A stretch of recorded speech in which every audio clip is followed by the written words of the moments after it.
The last time I willingly attended a full family Easter brunch, I was 26 and freshly heartbroken after a long-term relationship ended in a spectacular pile-up of "it's not you, it's me" and mutual emotional burnout. This year, at 32, I had no such excuse to avoid it, and somehow I let myself be guilted into showing up, despite every instinct in my gut warning me to stay away. I'm Nate, by the way, Nate Williams. I live a relatively quiet life on the coast of Maine, where I run a small architecture firm and spend my weekends fixing up an old beach house my grandfather left to me. It's not glamorous, and certainly not flashy, but it's peaceful. And more importantly, it's mine. The beach house is going to be important, by the way. You'll see. The brunch was being hosted at my parents' place. Your classic New England colonial with white shutters, stone steps, and the kind of cold, formal energy that only came out when company was over. My mom, Beverly, thrives on appearances. If she could design a perfect life, it would involve an HGTV home tour, 3 golden retrievers, a hedge fund, and grandchildren she could dress in matching cardigans. My dad, Richard, was more reserved, but sharp as a tack and never one to say much unless something absolutely needed to be said. And then there was my brother, Kyle. Kyle. Golden boy. Family man. Father of 3. And arguably the biggest thorn in my side since the day he learned how to lie and smile at the same time. Kyle is 35 and has somehow built an entire personality around the fact that he has children. He and his wife, Hannah, are that brand of insufferably wholesome, matching Christmas pajamas, live laugh love signs, and Instagram-perfect breakfasts that somehow look exactly the same every Sunday. To their credit, the kids are sweet. But Kyle? He wears fatherhood like a crown, constantly reminding everyone, especially me, that he's the one doing the real work in the family. Never mind the fact that I've financially helped him twice during rough patches in his entrepreneurial journey, or that I've watched his kids more times than I can count while he and Hannah went off on couples retreats or networking cruises. Kyle's always believed that because he has kids, the world owes him a round of applause and a line of deference. And apparently, this Easter, he decided that line included my beach house. I arrived a bit late to brunch. Traffic had been brutal, and I debated turning around more than once. But when I stepped onto the porch, I pasted on my best family smile and knocked twice. The door opened almost immediately, and there was Kyle, beaming like he was running for mayor. "Nate, look who finally decided to show up." "Traffic," I said with a shrug. Sure, he said, stepping aside. "Hey, at least you don't have to wrestle 3 kids into the car. That's a whole other kind of hell." I offered a tight smile and moved past him. Inside, the house smelled like cinnamon rolls and egg casserole. My mom emerged from the kitchen, flour on her cheek, and gave me a quick peck. "There you are, honey. Thought we lost you to the waves. You know I live 15 minutes away, right?" She laughed like I'd said something charming instead of mildly sarcastic, then ushered me into the dining room. The table was already full, my dad at the head, reading glasses perched on his nose, Hannah setting down a pitcher of orange juice, and the kids fiddling with their cloth napkins. I took the empty seat across from Kyle. "Started without me?" I joked, noting the half-empty mimosa glass in front of him. "We had to keep the kids on a schedule," Hannah said gently. "It's nap rotation day." I didn't bother asking what that meant. The first 20 minutes went as expected, light conversation, updates on the kids' school projects, my mom subtly probing for any signs of a new girlfriend. I answered vaguely, said work was keeping me busy, which was only half a lie. I noticed Kyle kept glancing at me between bites of quiche, eyes narrowed just slightly, like he was waiting for the right moment. I should have seen it coming, but I didn't. It started with a toast. "Well," Kyle said, raising his glass dramatically after the plates were cleared, "before we get to dessert, I just want to say how grateful I am for family, and especially to Nate, my brother, who's been such a help over the years.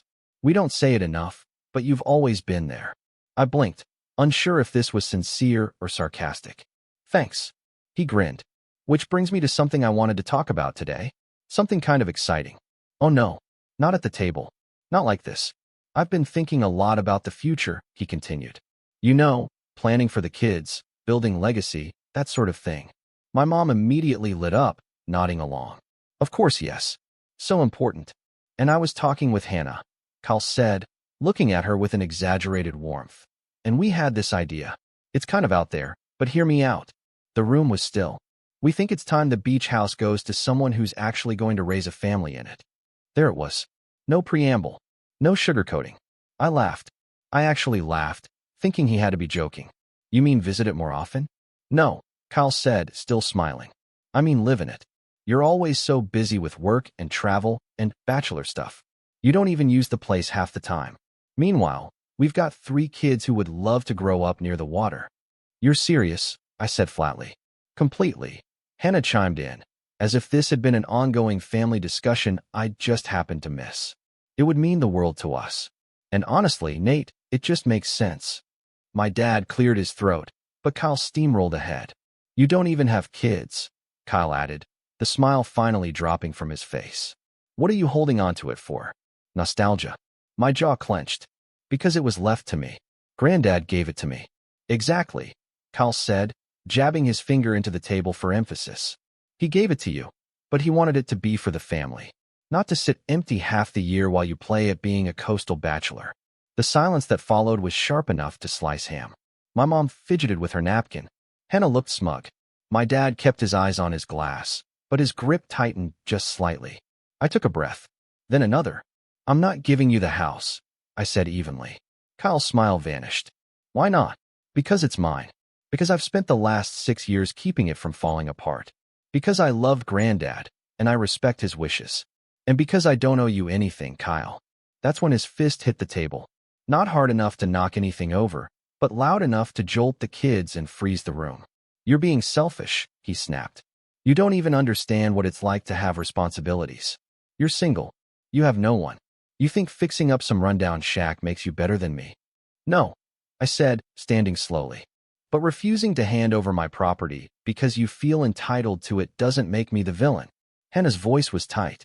You don't have to be cruel, Nate. I turned to her. You want cruel?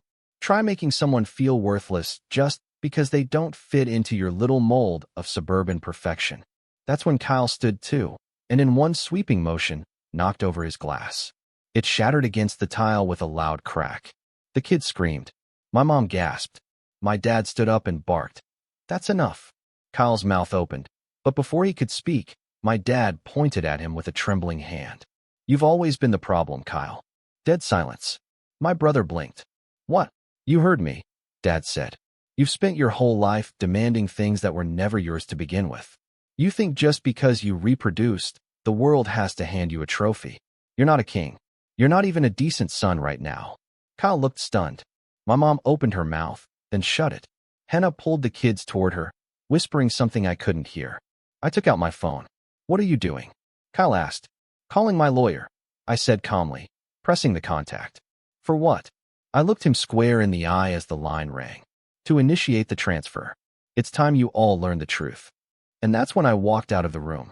30 minutes later, I was sitting in my car as a very familiar document loaded onto my phone. A document Kyle didn't know existed. Not yet. It had been 33 minutes since I walked out of that dining room and told my brother I was initiating the transfer. I hadn't driven away.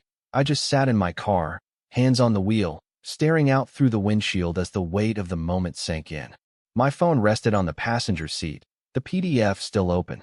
Page 2 of the trust document had my name on it in bold letters, right next to a clause that Kyle had probably never even imagined existed. One line. That was all it took. But I wasn't ready to go nuclear just yet. Not until they made it absolutely necessary. I don't know why I expected anything different from that brunch. Maybe some part of me still hoped my family would finally treat me like more than a placeholder. The spare. The backup plan. I wasn't the firstborn. I wasn't married. I wasn't a parent. In my mother's eyes, those things disqualified me from being important. And in Kyle's eyes, they made me a storage locker he could raid whenever his picture-perfect life started cracking. I watched the front door from my car. Nobody came out. No one texted. No one called. I waited 10 more minutes, then turned the key and drove off. Not back to my place, but to the beach house. It was still cool that early in spring, but the sun was out, and the drive along the coast helped shake the edge off my anger. As soon as I turned onto the gravel path and saw the old cedar shingles and the wraparound porch, my chest loosened. This place wasn't just property. It was peace. It was Saturday morning pancakes with Granddad. It was helping him patch up the roof one summer while he told me stories about how he and my grandma had built it with their bare hands. He'd left it to me for a reason, and I'd kept it standing, not just structurally, but spiritually.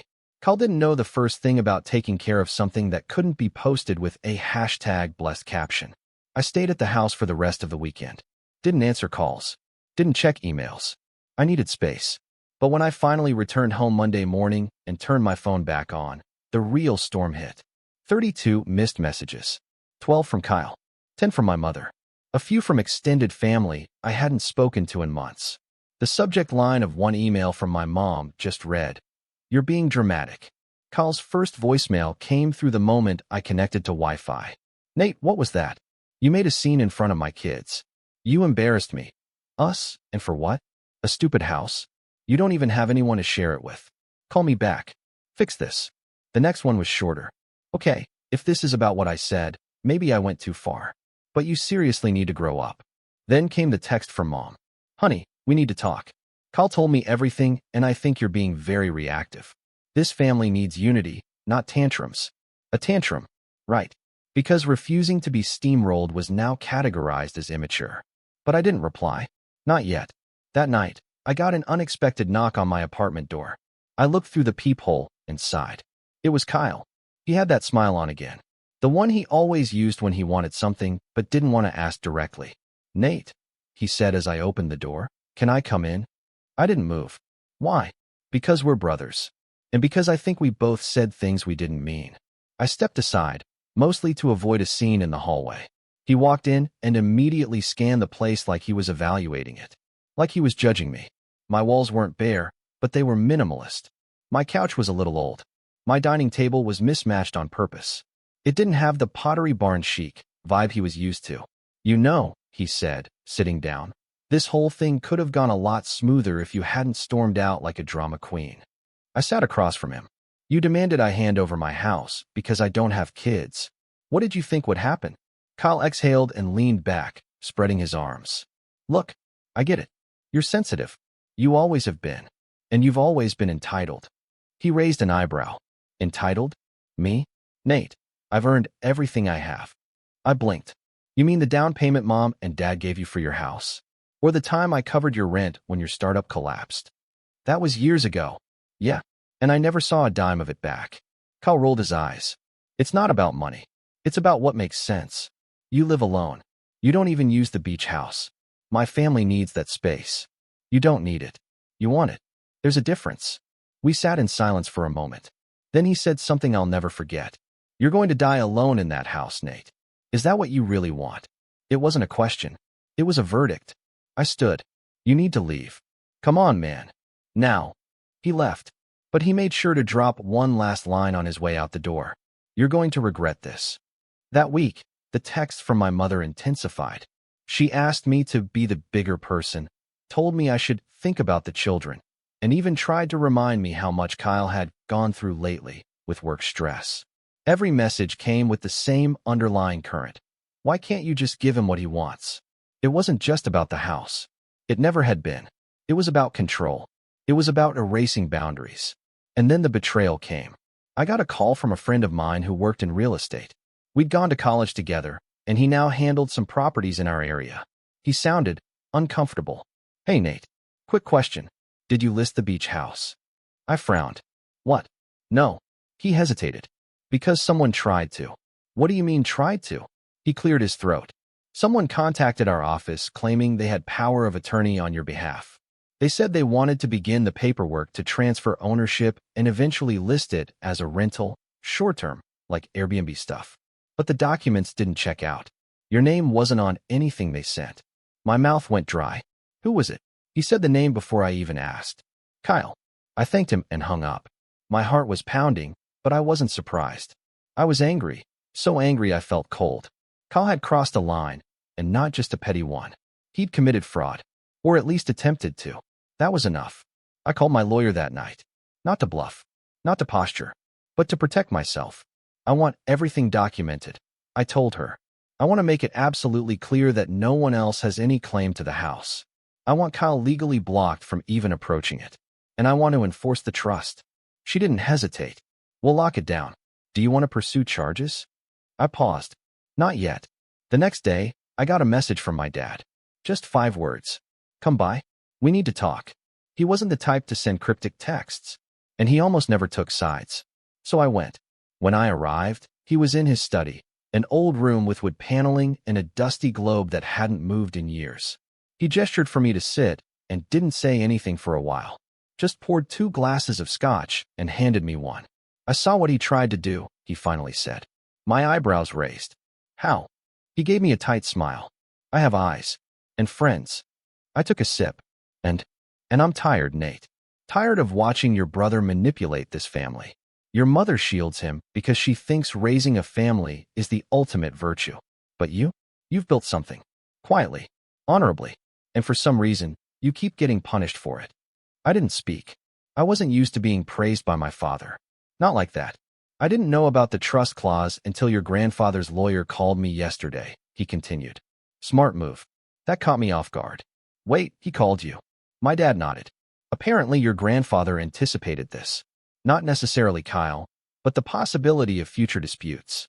That clause gives you full legal protection and blocks any third-party claim unless explicitly approved by you.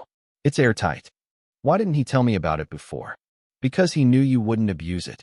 That was the moment it all shifted for me. The betrayal had stung. The favoritism had worn me down over the years. But now I knew. Someone in this family had believed in me. Granddad saw this coming. And he chose to protect me, even after he was gone. But I wasn't the only one with cards left to play. Because what Kyle didn't know, what nobody knew, was that the beach house wasn't just under a trust. It was under a second trust too. One that had been quietly growing in value. And it had a clause of its own. One that was about to make this whole thing a lot more complicated and a lot more public. For the first time in weeks, I slept. Not well, not deeply, but without waking up drenched in adrenaline or fury.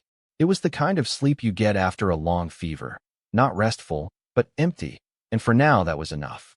When I opened my eyes the next morning, I stared at the ceiling for a long time, letting the gray light filter in through the blinds. It was a new day, and I had just hit the lowest point in my family's history. Kyle had tried to steal my house. Not just argue over it. Not guilt-trip me or manipulate me in front of the family. He had actively, deliberately, and illegally tried to assume control of my property, then had the audacity to parade around like I was the one causing problems. And Mom, she hadn't said a word about it. Not even after the attempted real estate transfer. Not when I stopped answering calls. Not when I skipped her check-in brunch the following Saturday. The silence from her side felt colder than Kyle's betrayal. At least Kyle had been open about his ambition, even if it was disguised under self-righteous garbage. My mom. Her silence meant consent. She wanted me to roll over. She expected me to give up and let Kyle win, like always. I didn't. But I also didn't lash out. I didn't retaliate. Not yet. Instead, I started building, quietly, carefully, and piece by piece. It started with the second trust. A few days after my talk with Dad, I called my grandfather's old attorney. He was retired now, but his son had taken over the practice, and he still lived in town. I asked if we could talk. In person. We met at a quiet cafe downtown. He was thinner than I remembered, hair completely white now, but his mind was sharp as ever. As soon as I mentioned the secondary trust, he smiled like I'd passed some kind of test. You're the first one to ask about it, he said. I blinked. You mean Kyle? No one even knows it exists, Nate. It was created under a different name. Your grandfather wanted it that way. I sat back, stunned. Why? He leaned in. Because he believed in planning for both war and peace. I found out that day that the beach house wasn't just a nostalgic piece of family history. It sat on a highly desirable plot of land, and over the past decade, the value of the property had quietly tripled. My grandfather had anticipated this. So he set up a second trust, one that included not just the land the house sat on, but a strip of undeveloped land behind it that had access rights grandfathered in. The second trust wasn't tied to my name publicly. It was protected, dormant, and waiting. And now that Kyle had made his move, I was legally in a position to activate it. The only thing it needed was a trigger, and Kyle had given me one. I walked out of that cafe with more than just a legal advantage. I walked out with clarity. But even with that one tucked away in my back pocket, the next few weeks weren't easy. The fallout came slowly. At first, it was just the distance, unanswered texts, the silent removal from family group chats, the absence of invitations to Sunday dinners. Then came the smear campaign. It started with a phone call from my Aunt Lisa. "Nate," she said, lowering her voice like she was about to confess to espionage. "Did you really kick Kyle's kids out of the beach house?" "What?" "That's what your mother said. That you showed up and told them never to come back. That you called them parasites." I nearly choked. "Lisa, I've literally never said that in my life. I haven't even seen the kids since Easter." She was quiet. Then she sighed. "I figured. Just wanted to hear it from you." And that's when I realized the full scope of what was happening. Kyle and my mom weren't just rewriting the story. They were actively painting me as unstable, as cruel, as someone unfit to manage the legacy of the house. A few days later, I got an email from an old family friend, a pastor who had known my grandparents well. "I'm sorry to hear what's happening between you and your brother. Please know that you're all in my prayers. But if you ever want to talk, I'd be happy to help you sort through whatever pain you're carrying." Whatever pain I'm carrying. They made it sound like I was the villain of some cautionary tale. Some broken man hoarding a house out of bitterness and loneliness. That one stung. I won't lie, I spiraled a bit after that. I canceled a few work meetings. Turned down new projects. I couldn't focus. Every time I opened my laptop, I saw Kyle's smug face in my head, or my mom's disappointed frown. I knew I was doing the right thing, but it didn't feel like it. It felt like betrayal, not mine, but theirs, and betrayal always cuts deepest when it comes from people you still, stupidly, want to love you. But in that quiet spiral, something started to shift. One night, I drove to the beach house again. It was late, almost midnight, and I hadn't told anyone I was going. I just grabbed a jacket, packed a thermos of coffee, and left. When I got there, I walked out to the back porch and sat down. The ocean was dark and calm. The wind was sharp. The stars were out. And for the first time in weeks, my thoughts slowed down. I remembered helping Granddad repaint the porch railing, both of us covered in white specks, laughing about how neither of us was cut out for this contractor stuff. I remembered him showing me how to change out an old breaker box, or the time we tore out the kitchen tiles and replaced them with slate. He believed in doing things yourself, in ownership, in legacy, not the kind you leave on Instagram, but the kind you build one careful decision at a time. That's when I made mine. I went back to work, not just at the firm, though I did dive into a new set of residential projects with a vengeance, but at the house, too. I filed the paperwork to secure both trusts. I hired a landscape architect to help plan a coastal preservation design for the property, which would make it ineligible for rental zoning. I installed a new security system and rewired the alarm with a remote access app. I even contacted a local nonprofit that organized educational field trips for inner-city kids, offering the house as a summer field site for marine biology students, something my grandfather would have loved. And the best part? None of this needed Kyle's approval. Not a single thing. He couldn't stop it. He didn't even know it was happening. I kept it quiet, like laying bricks in a foundation. No big announcements. No social media posts. Just quiet progress. And slowly, the weight lifted. Work became fulfilling again. My client list grew. I started getting invitations to speak at architecture seminars, even got quoted in a small magazine feature about sustainable coastal design. I took weekend trips up the coast, spent time reading, reconnected with old friends. I wasn't just surviving anymore. I was rebuilding. Alone? Yes. But for once, being alone didn't feel like failure. It felt like freedom. And that's when Kyle made his next move. It was a Friday afternoon. I was sitting at my desk, finishing a proposal draft, when I got a notification from the beach house security app. Front gate camera, motion detected. I opened the feed. There he was, Kyle, standing at the front gate with his arms crossed, wearing a smug expression and holding a piece of paper. His wife was in the car behind him. The kids weren't there. I watched as he pressed the intercom. "Nate," he said to the camera, "I know you can hear me." I didn't answer. He held up the paper. "This is a petition for shared ownership. I talked to a lawyer. If you want to do this the hard way, we can go to court. But once the judge sees you've been emotionally unstable, hostile toward your own family, and using the property for non-residential purposes, they'll consider that grounds for a forced equity split." I stared at the screen. He actually thought he could bluff his way into a legal claim. He didn't know about the zoning changes. He didn't know about the second trust. He didn't know about the nonprofit deal or the preservation contract. or the very airtight clause that gave me sole authority to determine what family use even meant. I watched as he pressed the intercom again. "This isn't over," he said.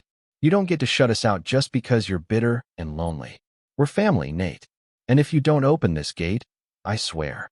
I ended the feed. And that's when I picked up the phone. Not to call Kyle, but to call my lawyer. "It's time," I told her. "Let's begin." She didn't even ask what I meant. We both knew. The Monday after Kyle tried to bluff his way into a court battle, I walked into my lawyer's office with a different posture. Straighter. Firmer. It's weird. I hadn't realized how much I'd been carrying until I finally set it down. The shame. The guilt. The decades of being the fallback son. The one who didn't get the spotlight because he didn't have the right family photo for the Christmas card. But after everything, the lies, the manipulation, the fake power of attorney stunt, I was done playing nice. It was time to fight fire with fire. Not with rage. With precision. Margot, my lawyer, had been waiting for me. Her office was a modest brick building near the harbor, nothing flashy, but her desk was always spotless and her mind razor sharp. She slid a manila folder across the desk before I'd even sat down. "That's the preservation clause, finalized and signed by the county," she said. "Zoning is officially locked. No rentals, no subdivisions, no joint residential claims. That land is now legally protected as educational and environmental property unless otherwise revoked by you." I opened the folder and scanned the stamped document. It felt heavier than paper, like a sword I hadn't realized I'd been forging. "He can't touch it now," I said. "Not even with a wrecking ball," she replied. "The only way he could argue any claim to it is if you voluntarily gave up your rights. And after the fraudulent real estate stunt, that's not happening." I nodded. "Perfect. Now, let's go one step further." Margot raised an eyebrow. "Go on." "I want to make a statement," I said. "Not just a legal win. Something public. Something that puts an end to the idea that I'm the selfish one, that I'm the unstable one." She smiled slowly. "I was hoping you'd say that." And so the setup began. Step 1, documentation. We compiled every interaction between me and Kyle over the past year. The texts, the emails, the voicemails. The fake power of attorney attempt, which my real estate friend was more than happy to provide a written statement about. The footage from the security cam where Kyle threatened to take me to court. Every passive-aggressive group chat message. Every snide remark from Hannah pretending to just be concerned. It was a full dossier of narcissism, entitlement, and manipulation, neatly categorized in labeled folders. Step 2, the board meeting. Not a literal board meeting, a family one. That required a little finesse. I reached out to Aunt Lisa first. She had always been the one person in the family who seemed to straddle the line between impartiality and empathy. She didn't blindly defend Kyle, and she hadn't erased me from her life just because I didn't show up with a stroller and diaper bag. "Lisa," I said over the phone, "would you be willing to host a family dinner next weekend? Just the core group." There was a pause. "That depends. Is this about the house?" "Yes," I said, "but not in the way you think." She agreed. Step 3, setting the bait. I sent a text to Kyle. Short. Controlled.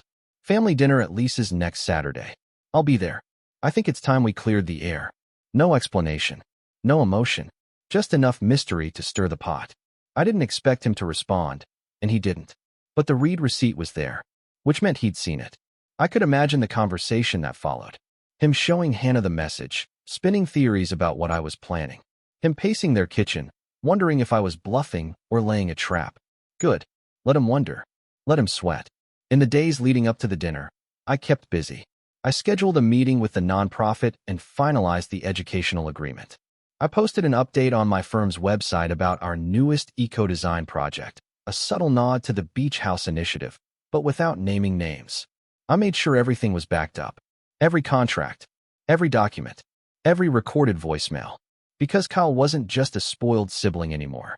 He was a liability, and he still didn't know I'd locked him out for good. The day of the dinner arrived, and I drove to Lisa's with a strange sense of calm. Not joy, not vengeance, just clarity.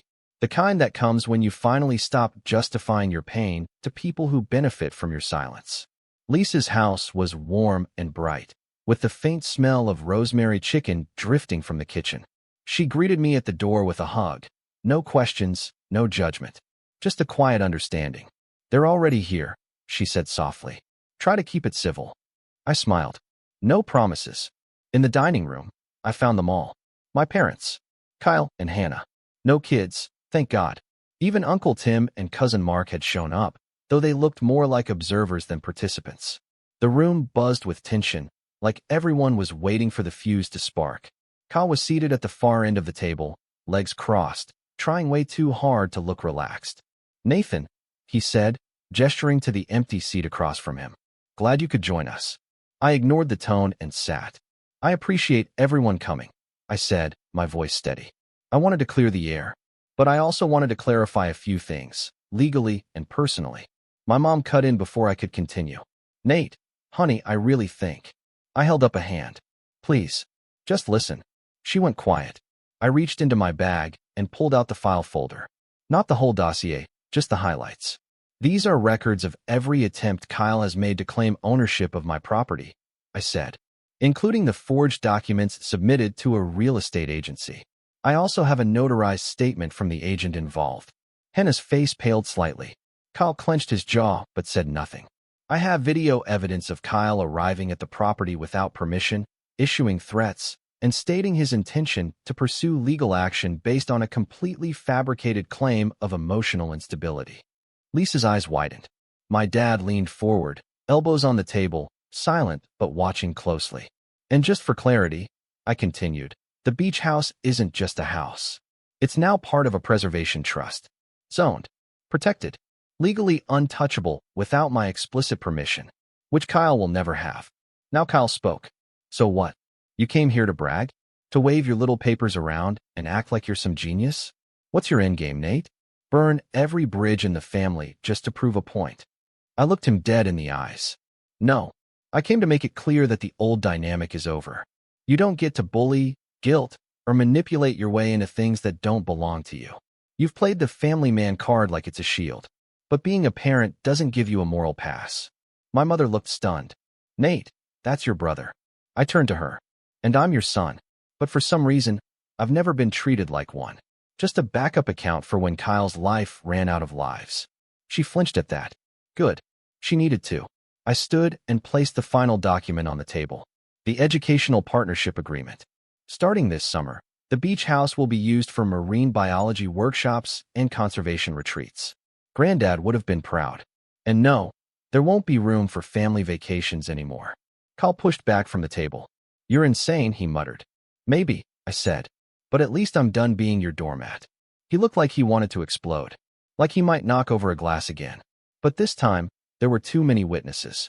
Too many facts he couldn't bend. My dad finally spoke. Quietly. I warned you, Kyle. Kyle turned toward him. You're seriously siding with him? I'm siding with the truth. And then it happened. Kyle stormed out. No yelling. No final word. Just a rush of air, a slammed door, and the echo of someone who had finally realized the game was over. But for me, it was just beginning.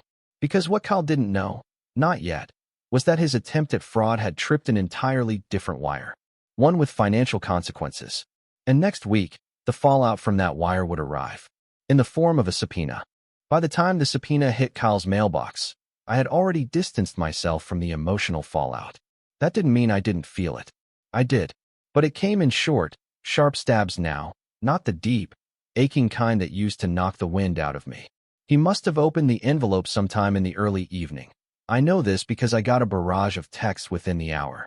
The first few were furious, unhinged. What is this? Are you trying to ruin me? We're family, Nate. That last one almost made me laugh. Almost. But the most telling one came 20 minutes later. How much do you want to make this go away? There it was. Not a denial.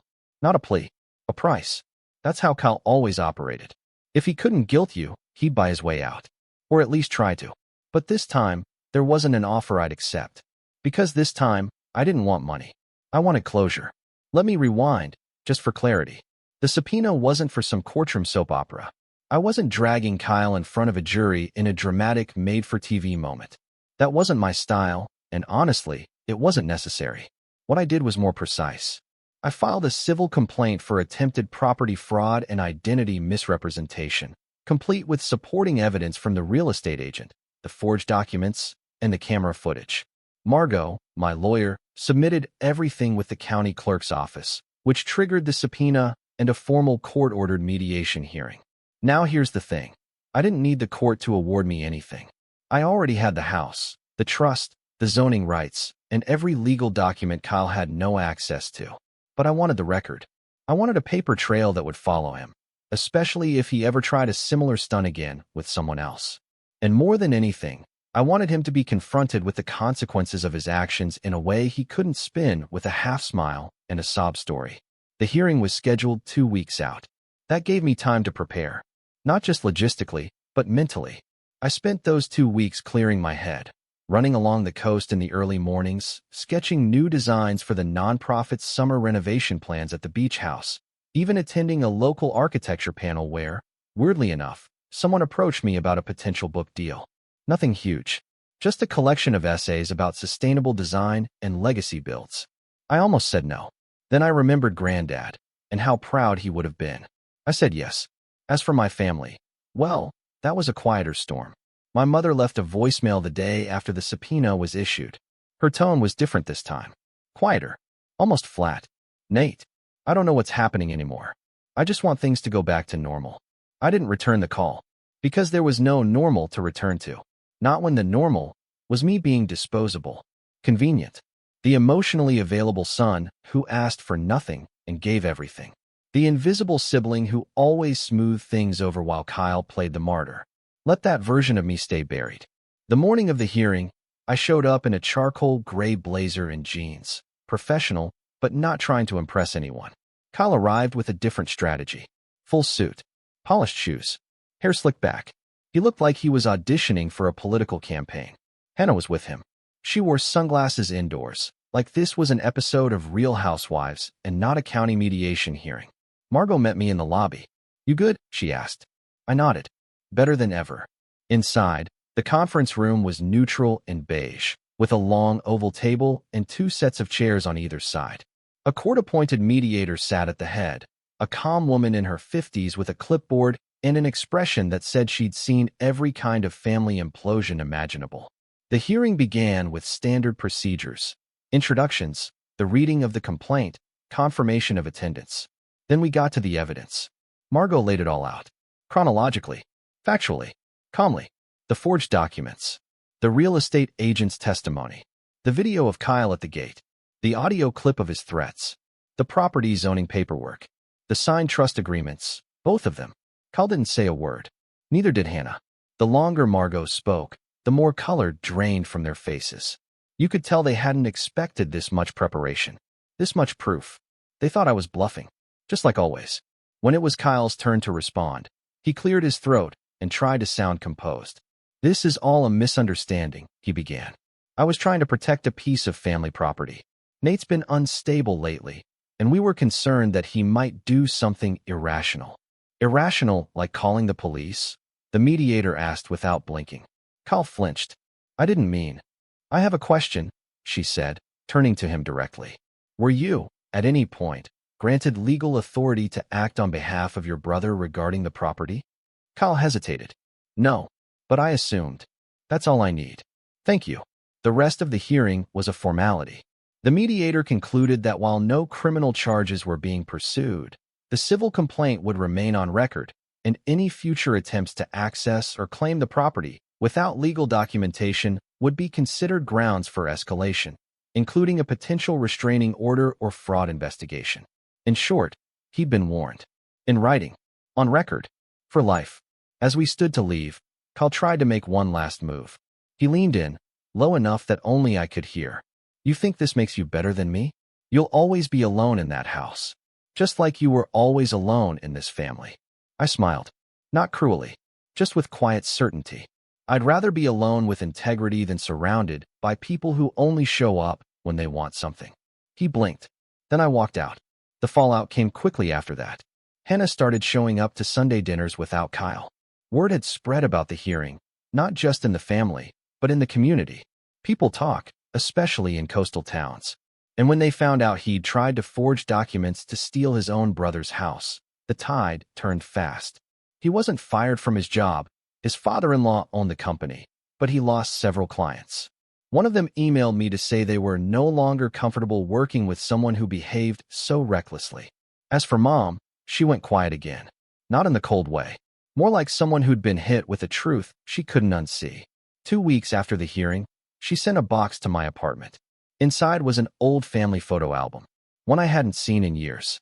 Tucked into the first page was a note. I don't know if I ever saw you clearly, Nate. I'm sorry it took losing something for Kyle to see you. But I see you now. And I hope someday you'll let me make it right. I haven't responded yet. I don't know if I will. Some wounds heal, but the scar tissue never forgets. Still, I kept the album. That summer, the beach house came alive again. Not with family barbecues or forced holiday brunches, but with the sound of laughter from kids discovering tide pools, college students measuring erosion levels, volunteers planting dune grass. I partnered with a marine biology professor who brought his students for field work. I gave a talk on coastal preservation. I even let them name the new workshop cabin they built behind the house, the Williams Retreat. They asked me to speak at the dedication. I kept it short. This place was built with love. It survived storms, selfishness, and silence. And now, it gets to give something back. I didn't mention Kyle. I didn't need to. Because the best revenge wasn't legal. It wasn't even personal. It was purpose. And I had finally found mine.